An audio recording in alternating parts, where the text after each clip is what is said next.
Hello friends, welcome to my channel. আজ আমি এমন একটি রেসিপি নিয়ে এসেছি যা আমরা 8 থেকে আসি সকলেই কিন্তু ভালোবাসি। আপনারা ভিডিও শুরুটা দেখেই বুঝে গেছেন যে আমি আজ কি বানাচ্ছি। তো চলুন রেসিপিটা দেখে নেওয়া যাক। তো ম্যাঙ্গো আইসক্রিম বানানোর জন্য আমি প্রথমেই একটি বড় কাঁচের গ্লাসে 2 গ্লাস মতো দুধ কড়াইয়ে নিয়ে নিয়েছি। এবার দুধটা ভালো করে ফুটতে দেব। ম্যাঙ্গো আইসক্রিম তো আমরা নানাভাবেই বানিয়ে থাকি। আমি আজকে হাতের কাছে থাকা উপকরণ দিয়ে খুব কম সময়ে ম্যাঙ্গো আইসক্রিম বানিয়ে দেখাবো। আশা করছি রেসিপিটা আপনাদের ভালো লাগবে। তো ভিডিওটা প্রথম থেকে শেষ পর্যন্ত দেখবার অনুরোধ রইল।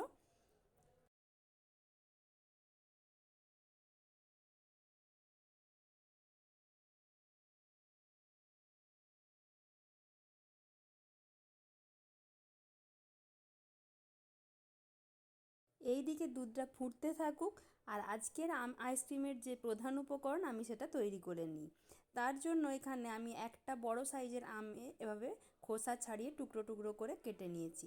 এবার মিক্সার গ্রাইন্ডারে এটা পেস্ট বানিয়ে নেব। এবারে আমি ওই আমের পাল্পের সাথে কয়েকটা উপকরণ মিশিয়ে দিচ্ছি। প্রথমে আমি দিয়ে দিচ্ছি 4 চামচ মতো চিনি। আমি এখানে যে আমটা ব্যবহার করেছিলাম আমটা কিন্তু বেশ মিষ্টি, তাই 4 চামচ চিনি দিয়েছি, আপনারা চাইলে বেশিও দিতে পারেন। এরপর আমি 1 বাটি মতন মালাই দিয়ে দিচ্ছি। মালাই বলতে আমি দুধের ওপর যে সরটা পড়েছে সেই সরটা তুলে দিয়েছি। এবার মিক্সার গ্রাইন্ডারে সব উপকরণগুলো দিয়ে আরেকবার মিহি করে পেস্ট করে নেব। অন্যদিকে দুধটা ফুটে ফুটে কিন্তু বেশ গাঢ় হয়ে এসেছে। আরেকটু গাঢ় করবার জন্য আমি এখানে 3 চামচ মতো গুঁড়ো দুধ ব্যবহার করছি। আমি প্রথমে গুঁড়ো দুধটা একটা বাটিতে নিয়ে ওই ফুটতে থাকা দুধটা অল্প একটু দিয়ে দুধটা গুলে নিয়েছি, তারপর কড়াতে ঢেলে দিয়েছি। এরপর দুধটা আরও একটু পরিমাণ গাঢ় হয়ে গেলে আমি গ্যাসের ফ্লেমটা অফ করে দিচ্ছি। এবার আমের যে পাল্পটা আমি তৈরি করে রেখেছিলাম সেটা দুধের সাথে মিশিয়ে দিচ্ছি, দিয়ে বেশ কিছুক্ষণ ভালোভাবে খুন্তি দিয়ে নেড়ে নেব। আইসক্রিম বানানোর জন্য যে মিশ্রণ সেটা কিন্তু আমার একেবারেই তৈরি। এবার অল্প সময় ধরে আমি এটা ফ্যানের কাছে রেখে দিচ্ছি যাতে এটা ভালোভাবে ঠান্ডা হয়ে যায়। এই ম্যাঙ্গো আইসক্রিমটা খেতে কিন্তু দারুণ হয়। আপনারা এভাবে বাড়িতে অবশ্যই একবার বানিয়ে দেখবেন, আর কেমন হলো তা কিন্তু আমাকে কমেন্টের মাধ্যমে জানাতে একদমই ভুলবেন না। আর ভালো লাগলে একটা লাইক করবেন, আর আমার এই রেসিপিটি বেশি বেশি করে শেয়ার করবেন। মিশ্রণটা পুরোপুরি ঠান্ডা হয়ে গেছে। এবার আমি আইসক্রিম বসাবার জন্য আইসক্রিমের যে মোলগুলি হয় সেগুলি নিয়ে নিয়েছি। আপনাদের কাছে যদি এগুলো না থাকে কোনো ব্যাপার নেই, আপনারা গ্লাসে বা কফির যে কাপ হয় সেই কাপেও এগুলো আইসক্রিম ভালোভাবে বসিয়ে নিতে পারবেন।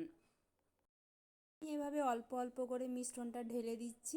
একটু কম করে ঢালতে হবে, নইলে ঢাকা লাগানোর পর এই উপর থেকে পড়ে যেতে পারে। আপনারা যদি কফির কাপে বসান সেক্ষেত্রে মুখটা ফয়েল পেপার দিয়ে মুড়ে দেবেন, আর ওপর দিকে একটু সামান্য ফুটো করে দেবেন যাতে আইসক্রিমটা ভালোভাবে সেট হয়ে যায়। আমার এখানে মিশ্রণগুলি প্রায় ঢালা হয়ে গেছে। এবার আমি হালকা করে ঢাকনাগুলি লাগিয়ে দিচ্ছি।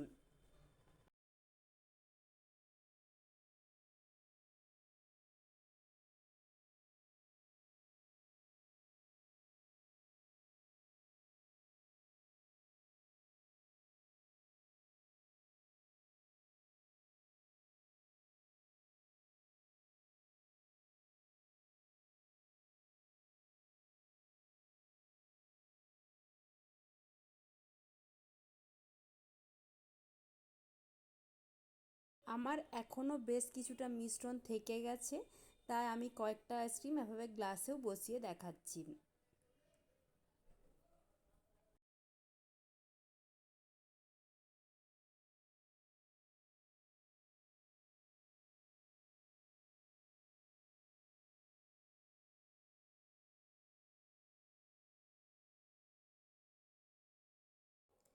আমার আইসক্রিম বসানোর কাজ পুরোপুরি কমপ্লিট।